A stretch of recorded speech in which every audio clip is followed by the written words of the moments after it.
morning, students. Welcome to the Science 1 class. Today, we are going to learn about free fall, centripetal, and centrifugal force. Let's see one by one. Free falling objects and acceleration due to gravity. All objects, when dropped from a height, fall towards the earth. This happens due to the gravitational force exerted by the earth on the object. Suppose you drop simultaneously a small stone and a cotton ball of the same size from a height. Which of the two will reach the ground first? We see that the stone reaches the ground earlier than the cotton ball. So we may falsely conclude that the heavier object fall faster than the lighter ones. That is, acceleration produced in heavier objects is more than in lighter objects. Galileo showed that all bodies, whether light or heavy, fall at the same speed towards the earth. Galileo explained that the lighter bodies fall at a slower rate due to resistance of the air. Equations of motion for freely falling bodies. The three equations of motion of freely falling bodies is given as V is equal to U plus GT, S is equal to AT plus half GT squared, V squared is equal to U squared plus 2GS. Acceleration due to gravity for free falling body is plus 9.8 meter per second square. Acceleration due to gravity for a body thrown upward is minus 9.8 meter per second square. Next, we'll see uniform circular motion. Take a string, tie a stone at its one of the ends. Hold it the second end in your hand and whirl it. So back to the stone, perform circular motion. Be careful so that its speed remain constant. So motion of the stone is uniform circular motion. With the help, find the velocity of stone performing circular motion. Now if you want to know the direction of its velocity at a point, release it at that point and observe the direction in which it goes. Carry out this activity in open ground with nobody nearby. Repeat this action 4 or 5 times. Release string every time a different position of stone. You might have observed that the stone travels in different directions every time. Also, its direction is along the tangent drawn at a point on circular path from where it is released. It travels along a straight line. Thus, direction of velocity keeps changing every moment in case of uniform circular motion. Next, we'll see centripetal force. What is centripetal force? Before understanding the concept of centripetal force, you must learn circular motion. For example, if a man is running around a fixed point on a circular track, this man is in circular motion. Similarly, if a car is moving around a circular track in a circus or in a race, the car is in circular motion. Also, the motion of electrons around the nucleus in fixed path or motion of the earth around the sun in circular motion. Simply remember that if an object or any body moves on the circular track, if the body will be in circular motion. Let's consider that mass m is attached to a string and the string is tied to a fixed point. Let the mass m is moving on a circular path, so it is in circular motion. Now at a point A, the string breaks up. Then what will happen to the circular motion of the mass? From a point A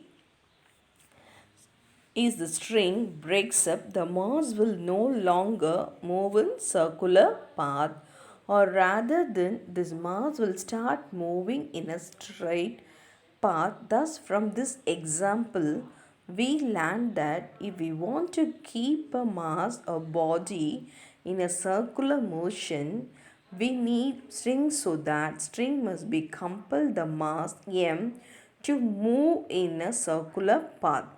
If there is no string, or if the body is no more attached to the string like at point A, the mass will have in straight line. In physics, we explain this situation as the string exert force at each and every point on the mass m towards the center. Let's repeat this. When the string exert force at and every point on the mass m towards the center. Due to this force, the mass is compelled to move in circular motion. Onward from point A, the mass m breaks up from the string, or the mass m doesn't experience any force towards the center. Hence, mass m moves in a straight path. So if we want to keep a body in a circular motion, we need to exert force on the body towards the center, or we need center seeking force in physics. The center seeking force, or which compels the body to move in a circular motion, is known as centripetal force. Remember these two properties of centripetal force. The first one is that is always towards the center.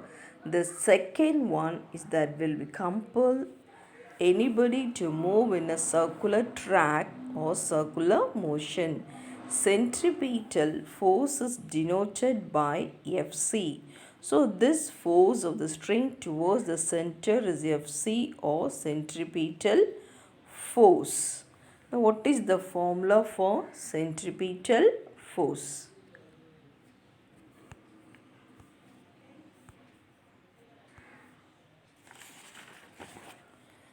To learn the formula of the centripetal force, you must learn centripetal acceleration. Now, what is centripetal acceleration? To understand the formula of centripetal acceleration, we need to write here the Newton's second law of motion, which is F is equal to ma. Now, according to this law, if you exert net force F on the mass m in the direction, then acceleration will be produced. And this direction here, remember one important point: the direction of acceleration A produced in mass m is the same as the direction of the applied net force. Simply remember that acceleration produces and the direction of force. Now in the circular motion, the mass m experience centripetal force Fc towards the center. Hence, this centripetal force will produce centripetal acceleration. And mass m, it means a body is a circular motion. The body experiences centripetal force, and this centripetal force produces centripetal acceleration and a body. We know that the direction of centripetal force is always towards the center. Hence, the direction of centripetal acceleration will always be towards The center centripetal acceleration is denoted by AC, or the AC of the centripetal acceleration will always be towards the center. Centripetal acceleration AC is equal to minus V squared by R. The negative sign shows that AC is always directed towards the center. Hence, this equation F is ma will be written as Fc is equal to minus mv squared by R.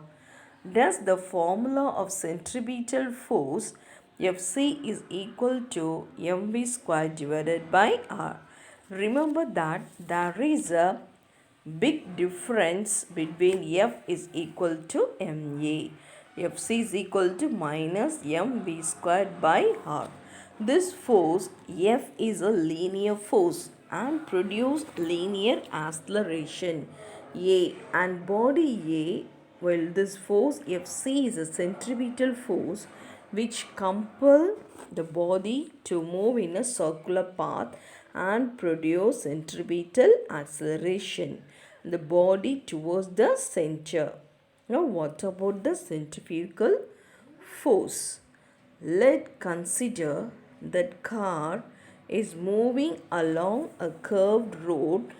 Then car needs Fc in order to safely execute this curve. We know that the force of friction between the tire and the road provides the necessary centripetal force to the car in order to execute the curve safely. If the tire are worn out, the road is slippery due to some rain or oil spill, the frictional force between the tire and the road wouldn't be enough in order to provide the required centripetal force. As a result, the car will skid off the road. Here we learn that the friction between tires and road provides centripetal force towards the center, and the car safely execute the curve. Now consider that a passenger is traveling in the car. As the car moves along the curve, the passenger experience outward force which even you have observed in your real life.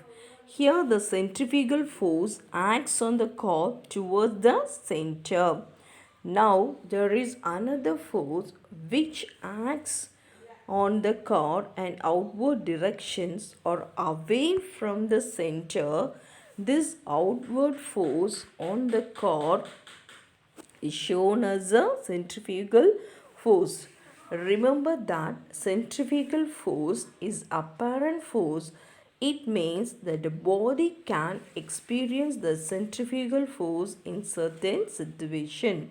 Thus, the passenger experiences this centrifugal force due to which the passenger experience outward jerk or outward force. That's all today's class. Thank you, students. Have a good day.